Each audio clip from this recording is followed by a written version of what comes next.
Before we get started, I'll just do a quick introduction of our 4 digital marketing experts that we're so grateful to have on today's call. First, we have Ken Kolodziej, the founder and CEO of String Automotive. Ken is a self-proclaimed loud and proud data geek, and he will be moderating today's discussion. Next, we have the infamous David Kain, president of Kain Automotive. We have Todd Smith, the CEO of ActivEngage, and our very own David Metter, president of AutoHook, powered by Urban Science. Thank you guys all for being here today, and I will let Ken start us off. All right, so thanks, Lindsay.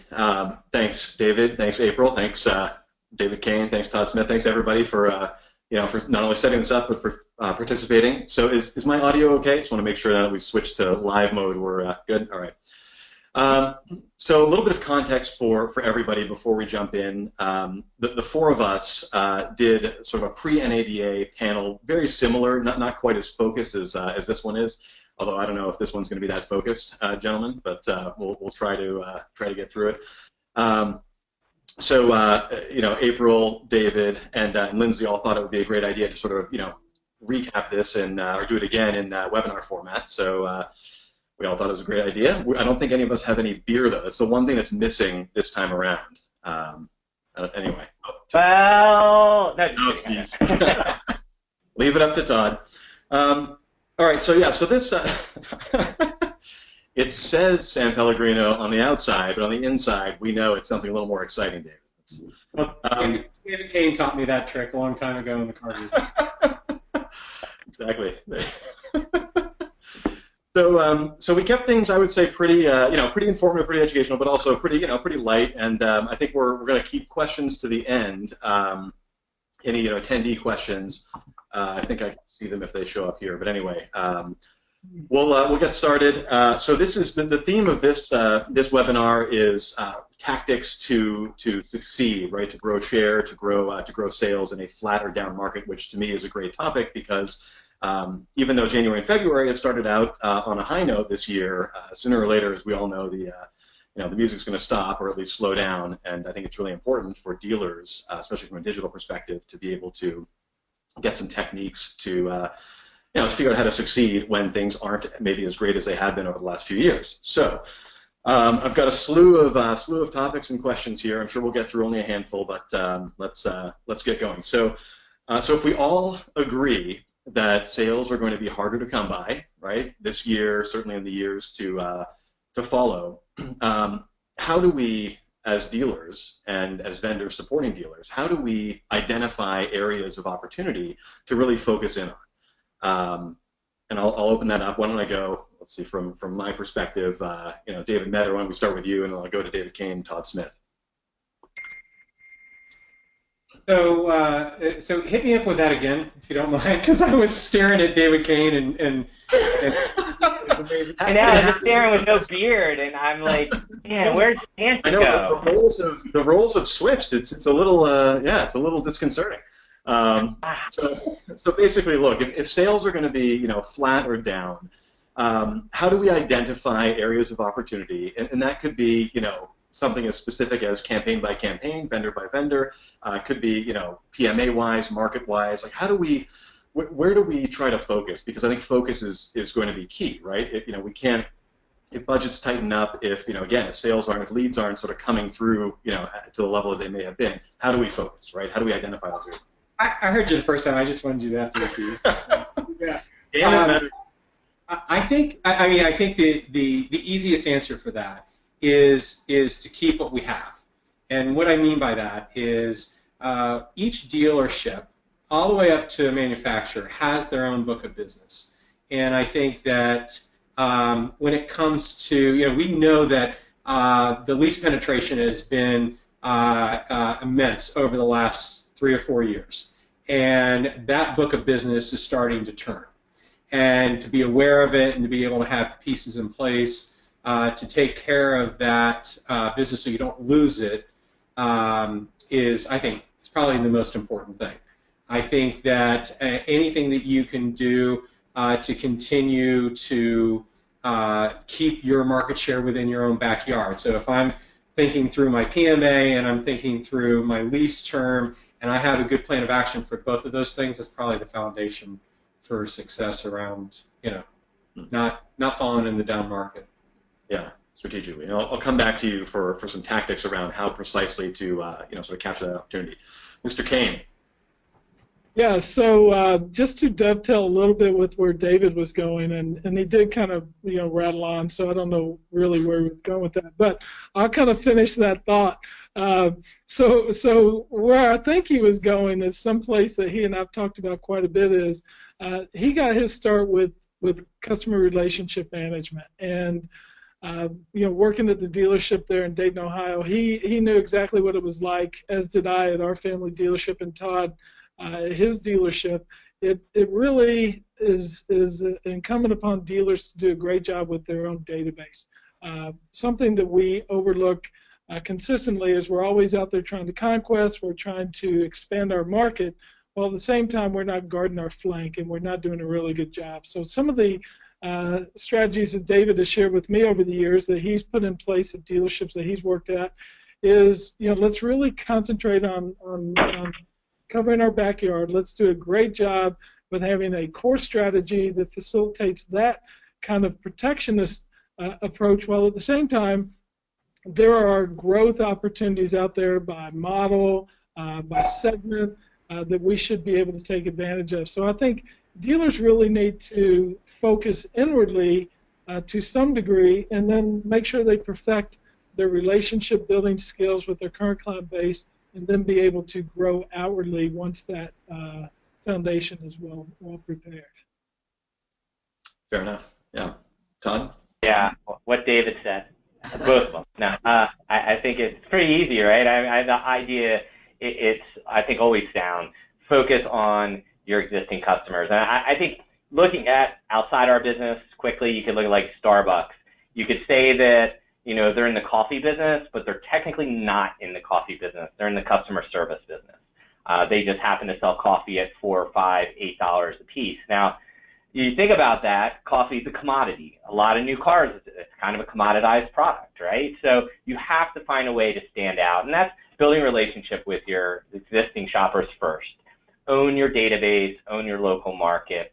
Obviously, used cars are kind of a little bit more unique, but you're going to have to sell new cars as well. So I think it's really just understanding, one, your own database, your existing customers. Who are those customers? Who best is attracted to your store? The personas. And then once you understand that, then market to them, and then bring them into service. I think getting people to connect with your dealership more often than once every 3, 4, 5, 6 years when they buy a car is incredibly important. So I think that's the first driver. 2 then is, I think, the idea of focus is what you said, Ken. I'm big on focus, because the reality is we could go down a million rabbit holes in our business, chasing a million different things, and end up scratching the surface of all of them and have no real impact or penetration on our business. So to me, it's like owning one thing. It's like, I'm going to master my website and lead gen from it. I'm going to create the right hooks. I'm going to measure it. I'm going to manage it. That's a focus, right? I think it's finding the one thing to own instead of trying to be the jack of all trades. And a lot of times we do that in this business. We end up having our hand in a million pots, and then we realize that we don't have any depth that really gave us a competitive advantage. And I think moving forward in a flat or even a down market, you have to find your unique competitive advantage. And it's not just the amount of cars you sell. It will be your connection with your consumers, your ability to outmarket your competition. So I think it's taking a few things and driving them super deep. Yeah, that's fair enough, and I think that's. Hold on. That sounded really, really smart, Todd. Thank you. Now, David and I are going to give you our time to answer questions in the future.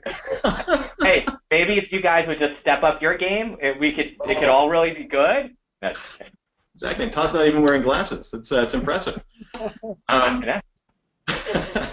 So, all right. So digging into the so to summarize what you guys are saying, at least high level, it's again, start with what you have, right? It's mining that customer database. I think we all will agree that retaining a customer is a lot cheaper than trying to conquest for new customers or go outside your your existing customer base. So this actually dovetails interestingly with a conversation I had last week or a week and a half ago with one of our clients on the West Coast. And it's not exactly a perfect analogy, but I think it fits into what we're saying. So if we're talking about mining our customer database, this dealer was saying, well, look, what he has found anecdotally, and he was talking specifically about buying prospect lists, so on and so forth, so more on the conquest side. But I think the point I'm going to make, and once I actually get to it in a second here, I think will be apt.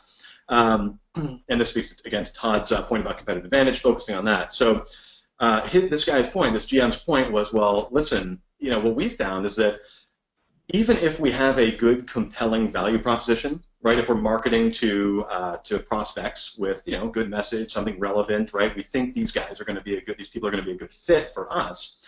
What he has found is that they will not necessarily, just because they've heard from him first, won't necessarily mean that they will buy from him first. And so what I wanted to dig into a little bit is, how do you sort of counteract that strategy or that issue where you've got a customer that says, oh, great, hey, yeah, you know what, I'm going to be in the market for a car. This is great. Thanks for this offer, whatever it might be. But now that I've seen this, now I'm sort of back in market. I'm going to start shopping around. So you're almost, in a sense, you're almost having the counteractive effect, right? By putting the dealer, or putting the customer rather, back into market. And couple that with, especially in a down market, you've got a lot of price pressure, right? Price is always a big consideration for customers. So I guess I'll throw it back to you guys. Long-winded setup here, but is it enough to just speak to the customers in your database? Even if they have been loyal customers, right? In Service Drive, sales customers, what have you. I mean, do you need to go sort of above and beyond to attract them or retain them? I guess, even though they have been your customers. Right, even if you have that selling problem. Yeah, Todd. I'm going to say that I don't believe that that's a super loyal customer then. I mean, I agree all customers will shop, even their loyal dealership to a degree. But if there's a true relationship there, relationships usually will trump a lot. Now, you have to create that though. That's not just, hey, I've sent you 30 flyers over 4 years and you come in for 4 oil changes and I really don't still have a connection with you, you're probably going to get shopped at that point. That's not a deep, compelling relationship with that consumer. And I think there's a difference there. I mean, that's just more of that's casual dating. It's not, hey, I'm married to that person. And obviously you could say, well, we're still together. We still do things together. We have dinners and movies and all these things, but they're very different relationships. And I think it's understanding your database in a segmentation, which probably Mr. Metter could speak super in-depth about, of really breaking down your database to understand who truly are your most valued customers, who really are brand advocates, who love your business, have bought multiple cars from you. There's a strategy to them. And then there's a strategy to the people who've only come into you for the cheapest oil change, very rarely, and yeah, they're going to shop you. So to me, there's different probably marketing levels with even inside your database. There's no one thing that will fit all. Again, my opinion to that, but David, what do you guys think? Yeah, so Todd, do you remember a couple of years ago you gave me that really thick binder, and you said this was a study that someone had done, and it talked about segmentation of your database, and then we look at the marketing challenges that we see dealers go through today, and a lot of their database, I think. Ken, you could probably speak to that, as could David, but we have so many communication methods that break down on us, like email addresses change at such a rapid pace. We're in some communities are very transient. You've got people moving out, and so their physical location is not as easy. So database refreshment, obviously the segmentation I think is critical, but then there's the personality of the dealership, the ability for your sales team with high turnover to weather the storm of customers wanting to chase the new shiny car down the highway. And I think so oftentimes the organics of a dealership are at a real challenge point because you have 72% turnover according to NADA in the first year. coupled with the Google statistic that 65% of shoppers last year were not loyal to the brand, only 25% were. So the brand's not building the loyalty, the dealership doesn't have the continuity of the sales floor, so you've got those challenges. So what we try to accomplish with our clients, and I know all of you all across the board do, is let's season our team, let's start building these longer-term personal relationships to where the employees are really embedded with the life and lifestyle of the customer. I thought it was interesting, David Lewis, I'm here at the CBT conference and expo in Atlanta, and David Lewis, a great sales trainer, presented yesterday and said only 8% of consumers could remember their salesperson's name within 30 days of purchase. And that's astonishing. But it's to Todd's earlier point, we can send a packet of emails over a 30-month period, but it's way different than really trying to help that customer and build that personality relationship. Yeah, I think you guys make great points. It was funny. When Ken asked the question, I was going to give a smart aleck answer and just say, well, we'll just send all the customers, if they come to our dealership, just go get your best price and come back. That's what we used to do, right, when we were salespeople at a dealership. Just bring your best price back. That way I know I'm going to get last shot. And then I could give you the great, analytical answers around segmentation of data and customers and figuring out all that. But actually, I would give you a completely different answer that aligns with both Todd and David, and it's more of a story. And it's the story that I probably remember most from my days of selling cars. And one of my daughters was born premature, and this was 21 years ago. Was selling Chryslers, and when she was born, she was, if you know anything about premature babies, they go into the NICU, and they're in there for a good period of time. And so for about 6 weeks, I was not in the dealership. For 1 month, I think I figured out that I was in there for somewhere in the neighborhood of about 50 hours total for the whole month, which is crazy, right? And that month, I sold 17 cars. And I'm not telling you the story because I sold 17 cars. I'm telling you the story because of the relationships that I built with my customers pre that month. Before that month, I built this established relationship with a group of people who bought cars from me, but more importantly, were connected with me. And I was continuously following up. And all the technology in the world and all the craziness and all of the analytical stuff that we can throw in our business today, that people go, oh, well, that's great. Nothing's changed. The way that we handle our customers, the way that I handle my customers could be the same way that we handle customers today, and then they would know my name, they would know their salespeople's name, there wouldn't be the high turnover, there would be a professional atmosphere, and quite frankly, everybody'd be making a whole heck of a lot more money and selling a lot more cars to their clients. And so that's my answer. Yeah, and I'll just add one thing to also what David Kain said. I think we and dealers and managers operate as doctors, treating symptoms but not the core problem. And that goes to turnover. And I think you can have the best technology in the world and it still falls flat on its face in any dealership if you don't have the people, personnel, and the empowerment to make it work.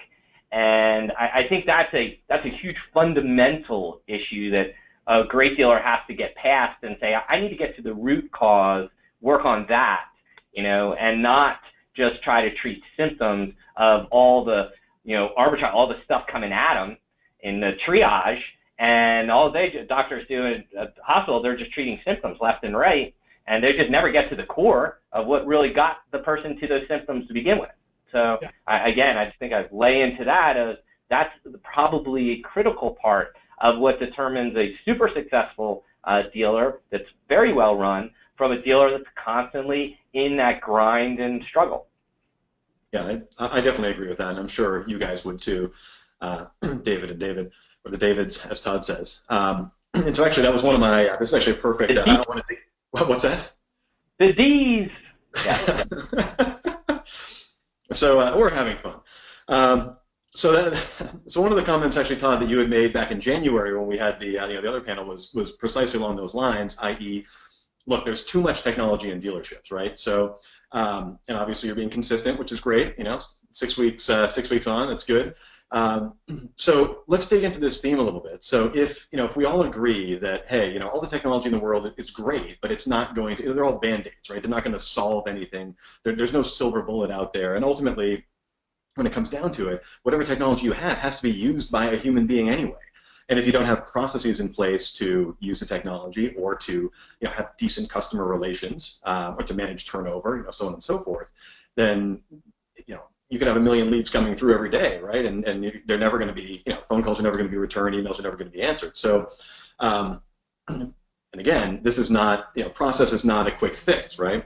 As we all know. So how would you guys each recommend that a dealer, again, if we're all assuming that this is one of the fundamental sort of strategic pivots if a dealer is not focused on process that they need to do in order to counteract a down or flat market? What are some suggestions? What are some tactical recommendations that dealers can do in order to start to instill those processes and make sure that they're managed properly and consistent? I think the first thing is document their existing processes, not the processes that they think they have or want to have or have seen other dealers have, but actually what goes on every day in their existing. And that's a hard honesty approach, but you have to know what you're doing to ever get to a point of making change. So hiring like an instructional designer to literally document all the processes of everything that takes place in your dealership. Kind of painful, honest process, but I think it starts there. David Metter and both David have so much BDC experience and CRMs, and I'm sure every dealer says the same thing. Who's the best person using it, and what's their process? Put it in my store, and the crap never works, ever, because you're laying an apple over an orange. You're not doing what that store is accustomed to doing, and they try to force it down the throat of the salespeople, and they reject the process, and managers reject it because that's not what they're used to doing.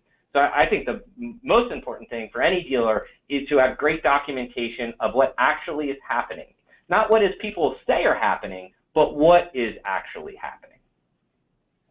Yeah, that's so I'll talk about that just a moment. So Todd, you and I have done a lot of GM training, as has David, with the GM Compass leadership workshops and previously the GME summits. And what is interesting is when you look at the BDC assessments, what the common theme that we get from dealers when we're going in to help them is, how do we pass the BDC assessment? And my position is always, well, let's document your processes and make sure. And they're like, well, don't you just have a template that I can overlay so I can pass the assessment, and then I can get back to doing what I've been doing, which really wasn't delivering the kind of results I was needing. And we've talked about this quite a bit, the three of us, is I've been to more BDC funerals than I have BDC births. And I was talking with a dealer just this week who said, I'm blowing up my BDC. And I said, well, are you going to get your employees out before you do? And he says, well, I don't know. I'm trying to decide whether or not I should. So, the funny thing is, we laugh about that kind of strategy, but dealers have habitually backed themselves into these corners to where they don't have documented processes. We do hip pocket operations. It's interesting, we call it variable cells, and a lot of the variability comes from the lack of processes and the documentation of processes. So we impede our ability to have variable become less variable and more predictable or more fixed. So if you go back to the service department, it's fixed operations, and it's because you dismantle a transmission and you assemble that transmission and put it back in there. You can't leave 4 or 5 bolts out and say, well, I saved us some expense on bolts this time because I didn't need the 5 that are laying here on the floor. Well, I wouldn't want to go to 1,000-mile trip knowing that I've got bolts laying on the floor of the shop because the guy didn't have process to put them back in. But that's exactly what's happening in dealerships, to Todd's point, all across the country right now. Even though January 1st of 2017, we swore and said, never again, we're going to take control. We forgot that on the 2nd. Well, to be fair, you can leave bolts out of a transmission. It would be called an Eagle Premier, and that was pretty much every one of those, it seemed like, back in the day. And they come from factory with extra bolts. You just kind of like, oh, we'll use these or not. I think Todd gave the best answer earlier. Past, documenting the process and really kind of living it is just do one thing well. Do it well, master it, and then move on. And then do the next thing really well. And, I think back, I think independently, just each one of our companies, we don't do a number of things. We do one thing really well. Not to really, talk about each one of our individual companies, but if you look at that, we don't deviate from that. And I think that when I was at Mile One, we somehow focused on that. We'd go and we'd master, at least not, maybe not master, but at least get really super good at it so that all of our competitors were following us and trying to catch up with us. And then we'd go to the next thing, and then we'd do that really well. And then everyone would, try to follow us, whether it was, video or reputation management at the time. I mean, these are things that people weren't doing in 2006 and 7 and 8 and so on. But it just allowed us to get really proficient, confident, and proficient and effective, selling more cars, servicing more cars, and then moving on to the next thing. And it really screwed up the competitors because it just twisted them. Yeah. Okay, so all right, so let's assume that I want to pull it back to it's 2:30, at least my time, Eastern time. I want to be cognizant of the the window that we have. So I think digital existed in the title of the webinar somewhere. So I want to bring it back up to digital and make sure we cover off at least on a little bit of that theme. So let's assume that we have made a concerted effort. We are following through on documenting processes. We are actually trying to, improve processes. Training that comes with obviously all of that, right? Needing to reinforce that with employees, full support. So let's assume that we've got that, fairly dialed in. So then, from a digital perspective, where do we turn, right? Are there any easy wins, right? Again, in a down or flat market, is there something we should look at first? This is a whole can of worms, but let's just start there and and see where things go, right? What's the first thing? Maybe I'll pose the question this way: what's the first thing that a dealer should look at? So, David. Given that I just sat through an hour-and-a-half presentation by Gary Vaynerchuk, I would like to just kind of share some of that perspective because he had a nice dealer audience, and he persisted in compelling everyone to understand that back when when he was first developing his family's wine business, search terms were inexpensive, and he regrets the fact that even then he didn't exploit the opportunity to the extent that he could. And he says that, excuse me, y'all got me choked up. He said that had he known at the time that search was going to be so cost effective versus what it is now, he would have really gone after it much more aggressively. And so he looks at social in the same vein, and he talks about the early adoption and why dealers should put themselves in a position to where they're doing a great job with early adoption social media, because the cost for the opportunity is way low right now, and now we just need to, much like we did with search and website conversion and stuff, crack the code early so that we don't just dismiss it out of hand. I mean, how many times have everybody in this group been told, well, the internet's a fad, search is a fad, online classified is a fad, TrueCar is going to go away, CarMax is a fad. I mean, we're living in a world of successful fads, and so I sit here and I look at a guy like that who's doing a really good job, and he's kind of cracking the code on social media in business.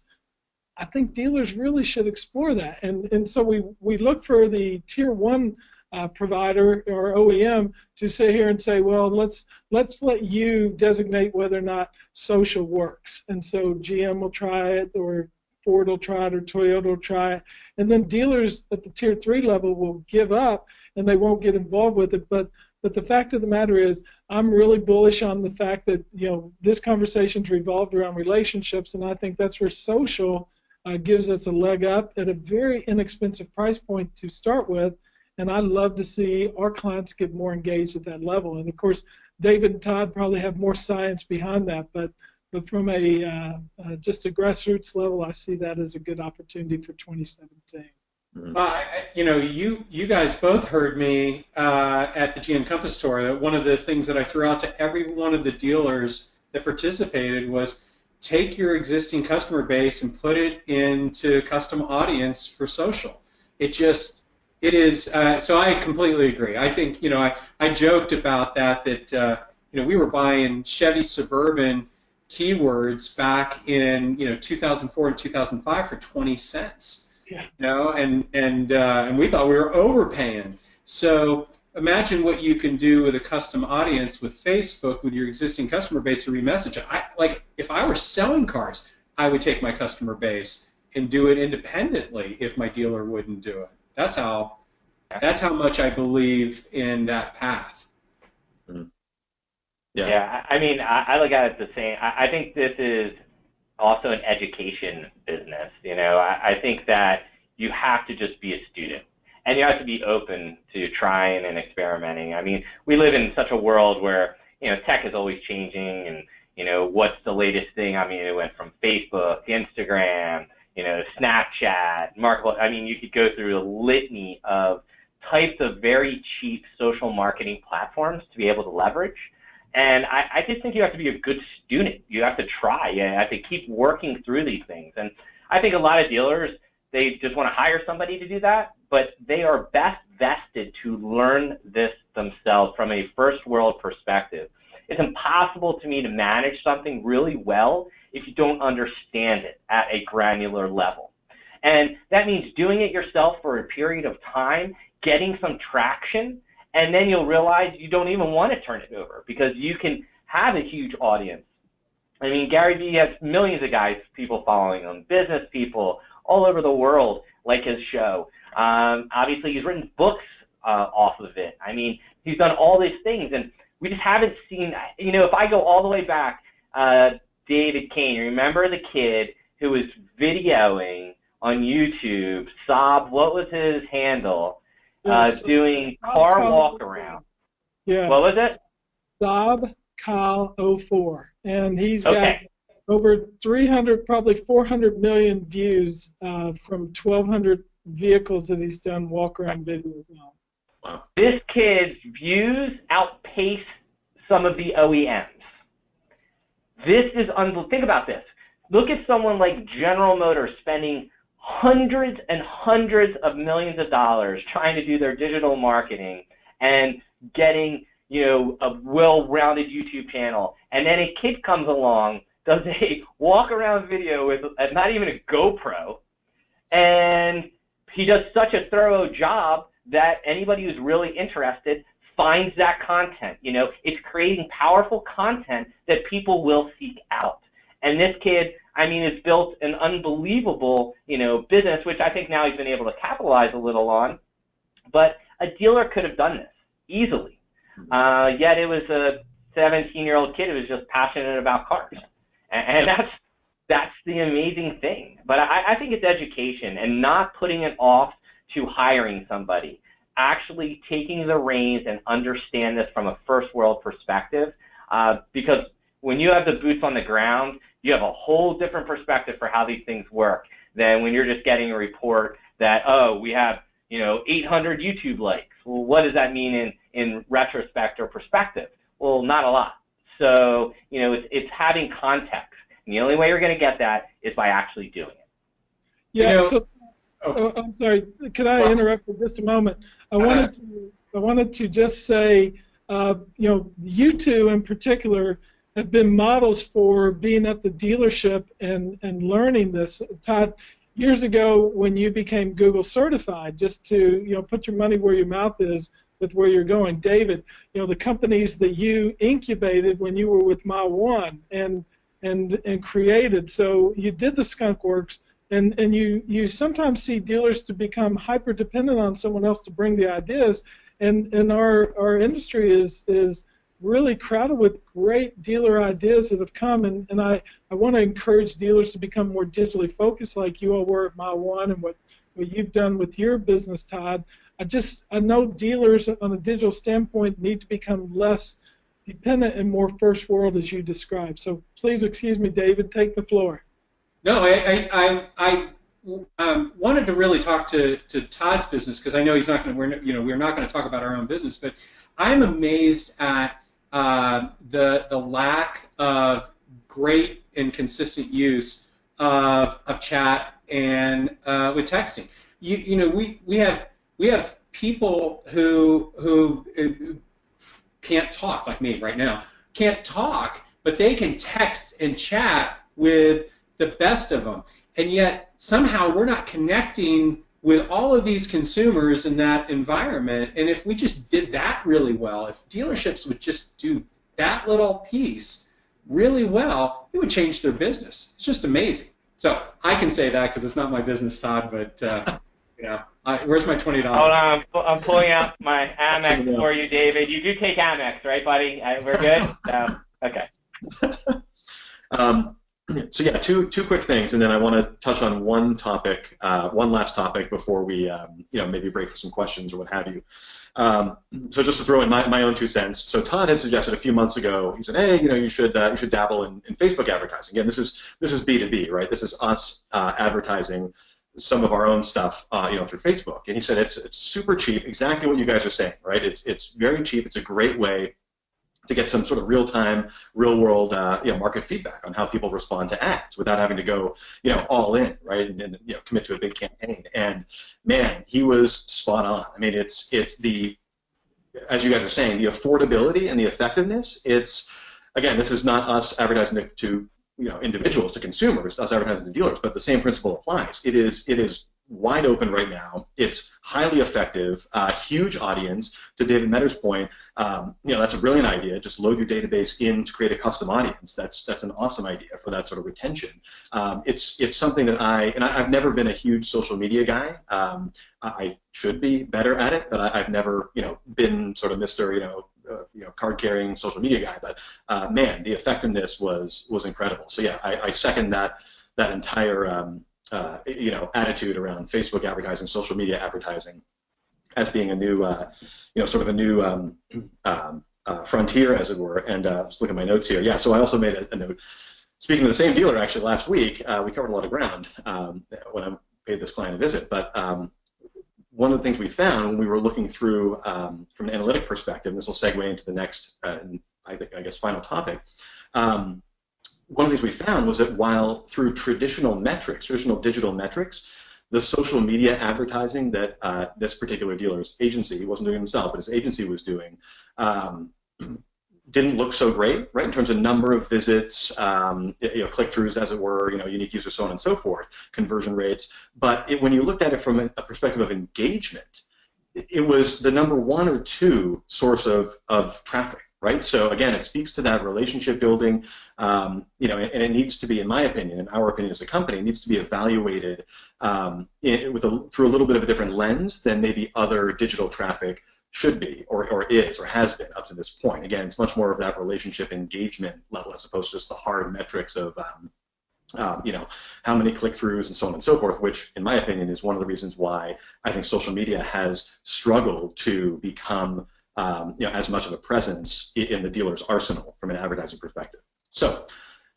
now I'm going to shut up for a minute, but I'm going to throw this over from a metrics perspective. So that begs the question: how do we know what's working and what's not? I'm not asking for a dissertation here, obviously, because time is the clock is ticking. But from each one of your perspectives, how do you guys talk to dealers or evaluate your own technologies or others' technologies to say performance, to say, okay, well, this is working, this isn't, from a digital perspective? right? Because ultimately the dealer's got to make a decision, especially if it's a down market, right? We've got to cut, make some cuts maybe. So how do we know what to cut and what not to cut, or what to, funnel more money into and what not to?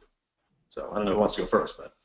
I mean, I can just tell you personally with our company, we've gotten really bold, and we've told manufacturers to turn us off. So we've gone through periods where we've been completely on across the board, gone off, and then taken that time that we were off, looked at the market trend, and factored accordingly, and shown the incremental difference in that business, because we've seen historically that we were confident enough to do it. Like if we weren't confident, we wouldn't do that. But with the confidence that we had in our solutions, we just did it.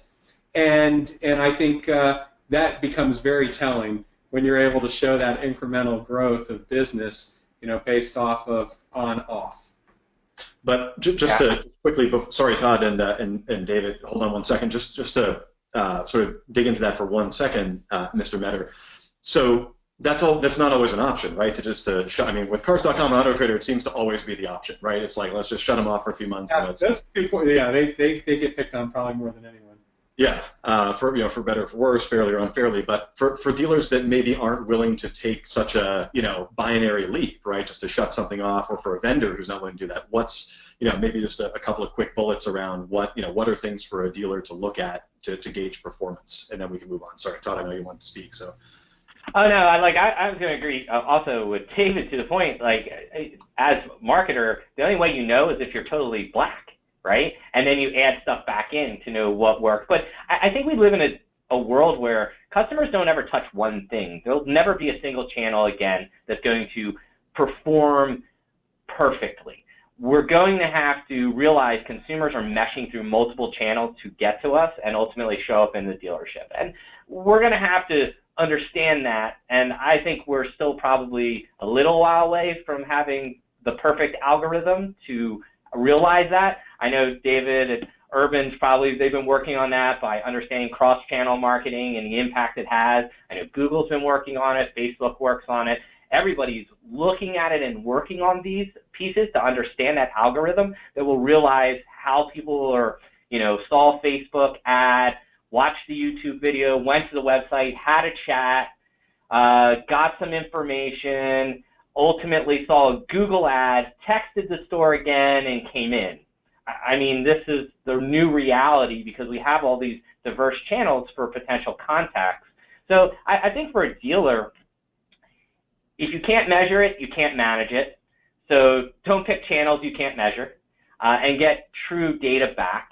Realize that you'll probably be very rarely be able to quantify a single source channel again, just because consumers are touching lots of channels.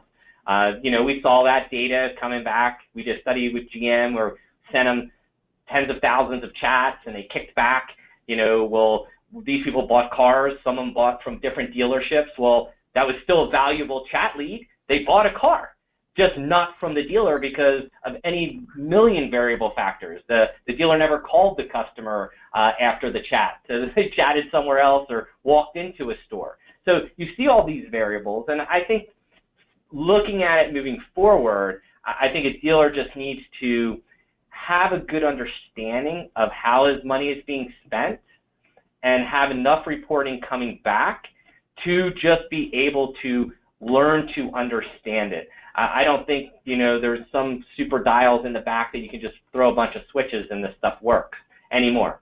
I mean, I think it was probably easier when we just had traditional marketing, when you were in the newspaper, you were on radio and television, going back in the, David Kain days. It was probably super easy back then. Oh, David Kain had the family billboard out there in Lexington downtown. Well, I know 100,000 people drove by that billboard, and at least somebody stopped and came in. So there's 100,000 people in his state. Yeah, I know. Well, it was 100,000 per year, or that's during horse season. So, and none of them lived locally. But you think about it, like I don't know. I just think we're just in a different world these days, and I think it's the algorithms.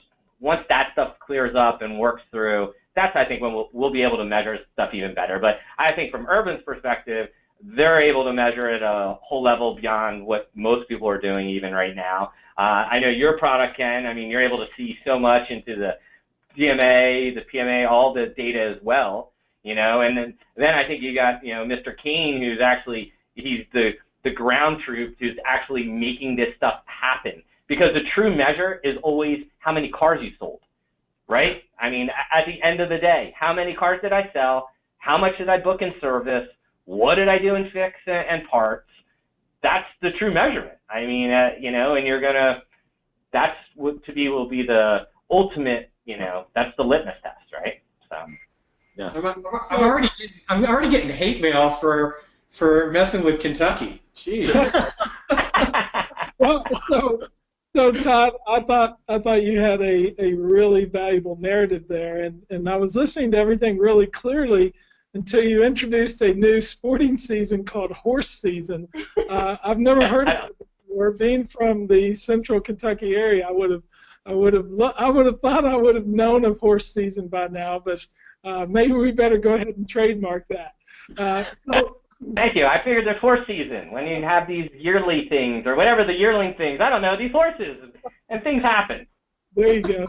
So to your earlier point, ultimately, Ken, what we're seeing with companies like yours is being able to go to the cell and then track backwards. And you know, when you see the ability to have reverse metric or reverse analytics, if you will, and Todd taught me this a long time ago.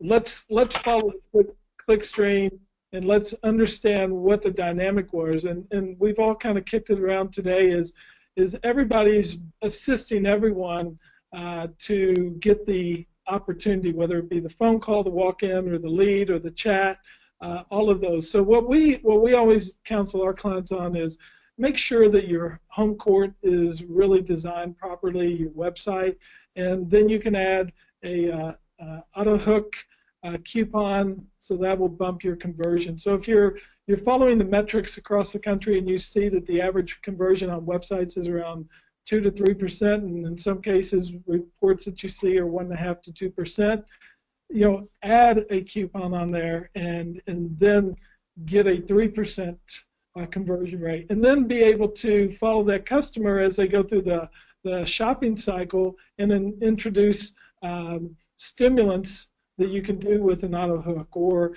Todd has been able to demonstrate with our clients when we add live chat, and particularly well-managed chat, you can bump conversion another full 1%. So then bring in an e-lend or something like that. So if you look at the core focus of the dealership's websites, and then you build on that platform, and then you bring traffic, well-organized, utilizing a dealer positioning system through String or something like that. It takes a lot of the guesswork out, and that's where we've got to eliminate some of the variability. And if dealers wouldn't chase all these new opportunities all the time and really focus on the core, I believe they'd engineer a better success strategy down the line. I don't know how he did it, but boy, he took a full circle. I think we all owe him $20 now. I know. Bravo, Mr. Kain. Bravo. And I actually have cash, so you don't even need to take a credit card. So that's make it easy. All right. So at this point, it's 2:51 Eastern. So let's. I'm going to throw it back over to Lindsay. Lindsay, I don't know if you want to take. If there are any questions that have come through, in the last 50 minutes. I don't know how you want to play this, but we've been talking about the long. We've had a couple questions come through. I'm just going to start with the first one. People all the time say that leads are down, but are we seeing lead submission type changing? What's the predominant lead source? Is it calls, chats, emails, or what? That's a great question. I would say, I don't think there's been a much as diminishment of leads as much as just a change of medium. And I think you'd have way more people contacting via chat, via text, via social engagement, obviously telephone. I think it was AutoTrader did that study that said, phone was up, but lead form submission was down. I think if we look at lead forms in general, it's almost starting to look archaic in a sense that, we have manufacturer forms that still require home address and things like that nature. Well, that's a big barrier to entry for most people. I mean, it's hard to even get a name to get them into a chat. I can't imagine trying to get a, hey, name, question, and your home address before you get an engagement. So I think we're just changing mediums and contact. And I think at the end of the day, I don't know if there is a best one. I think we have to have all these channels available to our consumers. Let the consumer dictate what works best for them to drive the initial communication. Because your goal is, to me, is open the door. And then once you have a good door open, then drive them into the store. That's all this should be about. It's not selling cars through chat or through texting. That's not going to happen. People still need to drive the cars, experience the cars, a lot of times switch cars, all those things. And that usually is going to happen still in the showroom, I think, for the next foreseeable future. As far as I see, I don't know if you guys think any different, but I don't think we're seeing a much diminishment of opportunities. It's just channel. I'd have to agree with that completely, and I have the advantage of seeing the end result in the CRM and the multiple reports from our clients, looking at all their leads that are coming in, and we are not seeing, in fact, we're seeing a nice increase in lead volume in 2017, and I think it's becoming less duplicative in that they're submitting a request through cars and then also through AutoTrader and then your own website. Normally the consumers kind of understand, I've already submitted the request, I don't have to go to the dealer website or anything like that. But ultimately, it's what Todd just portrayed to us is we do get phone calls quite a bit, and that's good. And yet at the same point, we all would rather them just walk into the dealership. So that's kind of where we're seeing it, and we also want to go back to some of the fundamentals of designing your website properly and refreshing it. If you look at some of the language, and Todd, I'm going to steal this famous line from you that I've heard you say so many thousands of times. A lot of dealership websites on the vehicle detail page still have that little box that says submit. And to still Todd's point, he says, how many of us really want to be submissive or submit? Most of us are rebellious, and we don't want to do that. So modernizing the terminology on our website to say go or next or whatever that term that we can pull from a thesaurus to encourage consumers to move on down the path is really where we need to go. And dealerships who have modernized their language on their website, we've actually seen really nice booms to their overall conversion. Yeah, just quickly from my end, just to echo everything that David and Todd just said, I remember one specific anecdote, large client of ours here in New England.